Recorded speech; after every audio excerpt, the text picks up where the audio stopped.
तो भाई लोग हो जाइए तैयार, क्योंकि आप लोग का चहेता ट्रेंडिंग स्टार खेसारी लाल यादव जी का बेहतरीन सॉन्ग आने वाला है। तो चैनल को कर लीजिएगा सब्सक्राइब, वीडियो को लाइक कर दीजिएगा। चलिए वीडियो में आगे बढ़ते हैं और जान लेते हैं खेसारी लाल यादव जी के आने वाले अपकमिंग सॉन्ग के बारे में। तो जी हाँ दोस्तों, आप लोग को बता दूँ खेसारी म्यूजिक वर्ल्ड के द्वारा खेसारी लाल यादव जी के गाने का पोस्टर आप लोग के बीच में आने वाला है बहुत जल्द।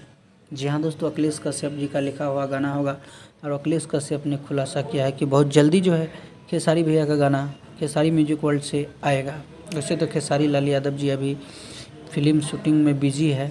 जी हाँ दोस्तों, राजा राम उस फिल्म में शूटिंग में बिजी है और टेंशन मत लीजिए, आप लोग को गाना सुनने को मिलेगा खेसारी म्यूजिक वर्ल्ड से या JMS रिकॉर्ड से। बहुत जल्दी एक बड़ा धमाका होने वाला है। तो आज का अपडेट में गाइस इतना ही, मिलते हैं फिर से नेक्स्ट अपडेट के साथ में।